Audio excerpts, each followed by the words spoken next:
వచ్చే నెల 12వ తారీఖు జరగబోయేటువంటి బలిసలమ్మ జాతర ఉత్సవానికి మొట్టమొదటి సందా ఇచ్చే అవకాశం కల్పించిన ఆ కమిటీ సభ్యులందరికీ పేరు పేరు హృదయపూర్వక నమస్కారం. ఎందుకంటే అది కూడా అదృష్టంగా భావిస్తూ ఉన్నాం. మనం ఏది పట్టుకెళ్ళాం, ఇది చేసిన మంచి కార్యక్రమాలు మనతో వస్తాయనే ఆలోచనతో మనం ప్రయాణం సాగుతోంది. ఆ రోజు 2014లో అమ్మవారి ఆశీస్సులతో మరి ఆ గుడి కట్టించగలిగాం. ఆ రోజు మరి ఎలా ఉండేదో 2014లో అమ్మవారి టెంపుల్ అందరికీ తెలుసు. మరి ఆ రోజు అక్కడ పెద్ద ఎత్తున మరి జాతర జరిపించిన దానికి కారణంగా 55 లక్షల రూపాయలని ఆ రోజు డబ్బులు ప్రజలు విరాళాలకు ఇవ్వడం, దాంట్లో ఒక 20-25 లక్షల నుంచి ఖర్చు పెట్టకుండా ఉన్న డబ్బుని గవర్నమెంట్ కట్టి మరి దాంట్లోనే ఆ గుడి నిర్మాణం చేసి పురపాలక సంఘం మన చేతిలో మన కౌన్సిలర్స్ అంతా ఉన్నాం కాబట్టి ఏదైతే అక్కడ అంతా మరి పెంట కుప్పలు అన్నీ ఉండి దాన్ని తోలించి దాని అమ్మవారికి 4 ఎకరాలని కూడా మరి మావుళమ్మ టెంపుల్ ఉంది అక్కడ. మనం చూస్తే లోనికి వెళ్ళడానికి ఇబ్బందిగా ఉంటుంది. అక్కడ ప్లేస్ లేదు మనకు.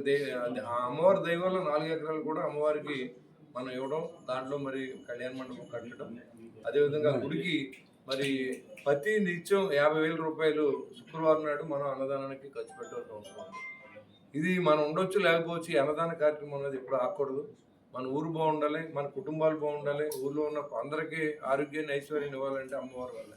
ఎక్కడ మీరు పెళ్లి చేసుకున్నా బలిసలమ్మ గుడి టెంపుల్కి వెళ్ళి మన పానకాలు పోసుకునే అలవాటు నా చిన్నప్పటి నుంచి, మా అబ్బాయి కానీ చిన్నప్పుడు మా కుటుంబ సభ్యులు కానీ అలాగే తాడిపూడిలో ఉన్న కుటుంబ సభ్యులు అందరూ కూడా ఆ గుడికి వెళ్ళడం ఆనవాయి. అలాంటి అమ్మవారిని ఇంకా మరింత ఇప్పుడు మావుళ్ళమ్మ గుడితో ఆవిడని చూస్తే అలాంటి విధంగా మన గుడిని తయారు చేయాలని, మనం చేసే ఈ కార్యక్రమానికి ఆవిడ ఆశీస్సులు ఇవ్వాలని, ఈ యొక్క ఏదైతే ఈ జాతర కార్యక్రమం ఉందో నిర్విఘ్నంగా విఘ్నేశ్వరుడి దయ వల్ల జరిపించాలని దీనికి గ్రామ పెద్దలందరినీ వేస్తాం. ఎందుకంటే ఇది నేను చేసేది కాదు, నేను ఫైనాన్స్ మొబిలైజేషన్ అంతా నేను ఏర్పాటు చేస్తాను. దీనికి సహాయం చేసి ప్లాన్ చేసి జాగ్రత్తగా ప్రజల్లో మాట రాకుండా నడపాల్సిన బాధ్యత అంతా కూడా కమిటీ సభ్యులకి, ఏదైతే ఈ కమిటీ సభ్యులు ఉన్నారో, ఇప్పుడు అంజబాబు గారు చైర్మన్గా ఉన్నారు, వాళ్ళ కమిటీ సభ్యులు ఉన్నారు, వాళ్ళ కాకుండా ఉత్సవ కమిటీ వేరే అన్ని గుడుల నుంచి ఉన్నటువంటి పెద్దలందరినీ ఈ కమిటీలో మెంబర్స్ అవుతారు. ఈ తాడేపూడి గ్రామంలో బలిసలమ్మ జాతర అంటే తాడేపూడి ఊరు సంబంధించింది, అంతేకాని విలేజ్లు కూడా సంబంధించింది. తాడేపూడి కాన్స్టిట్యున్సీ ఇది. ఈ కాన్స్టిట్యున్సీలో జాతర జరిగినప్పుడు విలేజ్లో ఉన్నటువంటి అందరూ కూడా దీంట్లో పార్టిసిపేట్ చేయలేదు. పెద్ద ఉత్సవంలో చేయాలనేది నా ఉద్దేశం. గౌరవ చంద్రబాబు నాయుడు గారు కూడా, పవన్ కళ్యాణ్ గారు కానీ, లోకేష్ గారు కానీ ఆయన ఒకటి చెప్తారు, చిన్న కార్యక్రమాన్ని కూడా ఉత్సవంలో చేయాలి, అందరినీ పార్టిసిపేట్ చేయించాలనే ఆలోచనతో కూటమి ప్రభుత్వం కూడా పనిచేస్తూ ఉంది. వాళ్ళందరూ ఆలోచన మేరకు అందరినీ భాగస్వామ్యం చేయాలి. సంక్రాంతి అంటే నా కుటుంబం, నా కూతురు, నా కొడుకు, లేకపోతే నాకున్న బంధువులతోనే సంక్రాంతి జరుపుకుంటాం. కానీ ఇది అలా కాదు. ఒక కులం లేదు, మతం లేదు, అందరూ కలిసి చేసే జాతర ఇది. అన్ని కులాలు ఉంటాయి, అందరూ కలిసి ఒక చోటు చేసుకునే జాతర, గ్రామ జాతర. కాబట్టి తాడేపూడి పట్టణం పుట్టక నుంచి కూడా, మేము పుట్టక ముందు నుంచి కూడా బలిసలమ్మ తల్లి వారు ఉన్నారు. ఆవిడ మనం చేసేది ఏం లేదు, ఆవిడ దయ వల్లే మనం ఇలా ఉన్నాం. కాబట్టి ఈ డబ్బు అన్నీ మనకు శాశ్వతం కాదు. ఈ ఉత్సవాన్ని మన ఇంట్లో పెళ్లి కంటే బాగా చేయాలని నేను అందరినీ కోరుతా ఉన్నా. ఇది పేరు ఎవరికి వస్తుందని కదా, అమ్మవారి జాతర అంతే. ఇది పేరు ఎవరికే రాదు. నేను జాతర చేశానని చెప్పుకుంటూ మనం చెప్పుకోవాల్సిన అవసరం లేదు.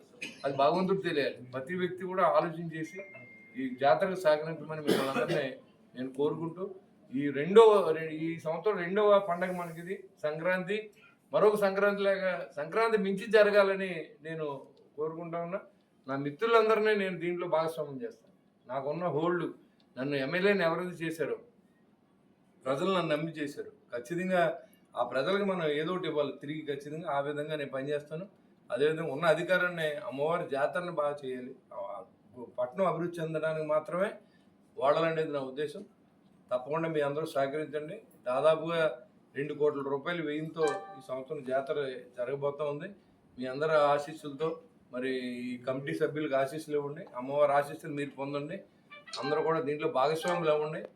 అదే రకంగా ఈసారి నుంచి ప్రతి శుక్రవారానికి ఈ జాతర అయిన తర్వాత ఆ వడ్డీ డబ్బులతోనే జాతర భోజనాలు పెట్టే విధంగా మీరు అందరూ సహకరించాలని కోరుతా ఉంటాం.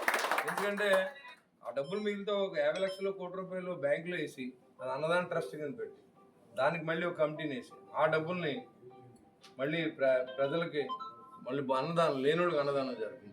ఇవన్నీ ఏంటంటే నిజంగా ఇవాళ అన్నదానాలు ఎలా జరుగుతున్నాయంటే ఇంట్లో పెళ్లి భోజనాలే చేస్తూ ఉన్నారు. ఇదివరకు అన్నదానాలకు అందరూ వచ్చేవారు కాదు. ఇవాళ కుటుంబ సభ్యులతో సహా వచ్చి భోజనాలు చేసి వెళ్తున్నారు ఎక్కడైనా. అది అమ్మవారి ప్రసాదంగా భావించాలి, అంతేగాని అది సంతర్పణలోకి వెళ్ళారు అనేది లేదు. అమ్మవారి ప్రసాదం అంత బాగా ఆవిడ చేయించుకుంటుంది. కాబట్టి ఈ కార్యక్రమాన్ని రేపు నుంచి జాతర అయిన తర్వాత ప్రతి శుక్రవారం జరిగేటువంటి అన్నదాన కార్యక్రమానికి మీరు చేసే సహకారాన్ని అర్థిస్తాం. అన్నదాన ట్రస్ట్ పెడదాం. ఎక్కడో జరుగుతుంది, తెంతరలో జరుగుతుంది, పెత్తరలో జరుగుతుంది, ఇక్కడ ఎందుకు జరగకూడదు? ఇక్కడ డబ్బు ఉన్నవాళ్ళు లేరా? ఇక్కడ ఆధ్యాత్మిక చింతన ఉన్నవాళ్ళు లేరా? కాబట్టి మనమే దాంట్లో పాత్రదారులు. మరికొంత డబ్బు అయినా ఇస్తాను. ఎదురుగా అన్నదాన కార్యక్రమం మాత్రం ఖచ్చితంగా ప్రతి మంగళవారం, ప్రతి శుక్రవారం జరగవలసిందే. ఎంతమంది వచ్చినా లేదనకుండా పెట్టవలసిందే. దానికి ఇంకా మన కమిటీని పెంచుకోవాలంటే పెంచుకుందాం. అందరూ రావచ్చు. ఈ దీంట్లో మమ్మల్ని పిలవలేదని మాకు దయించి ఎవరు అనుకోకండి. ఎందుకంటే ఊరందరినీ పిలవాలి. మీరే దీంట్లో పాత్ర పోషించాలి.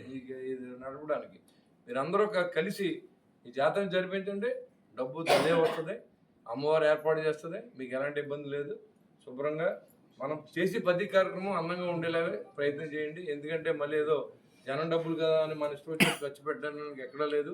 ఎంత డబ్బు మిగిలితే అంత డబ్బును కూడా మనం అన్నదాన ట్రస్ట్ వాడదాం. అందరూ కూడా భాగస్వాములు అవ్వాలని, ఆ అమ్మ దయకి మీరందరూ పాత్రలు అవ్వాలని, మన బరుసలమ్మ మరి ఎలా అయితే మావుళ్ళమ్మ తల్లి వెరజల్లుతుందో అదేవిధంగా బంగారం అవన్నీ ఆవిడే సమకూర్చుకుంటుంది. మనందరూ కూడా పాత్రదారులు అవ్వమని కోరుకుంటూ మీ యొక్క ఆశీస్సుల్ని కమిటీ సభ్యులకి, సేవ చేసే వాళ్ళందరికీ ఇవ్వండి. ఎవరైతే దాకా ఉన్నారో అందరికీ మీ ఆశీస్సులు ఇవ్వండి. అదేవిధంగా అమ్మవారి ఆశీస్సులకి మీరందరూ కృపకి పాత్రలు అవ్వాలని మనస్ఫూర్తిగా కోరుకుంటూ మీ శ్రీనివాస్.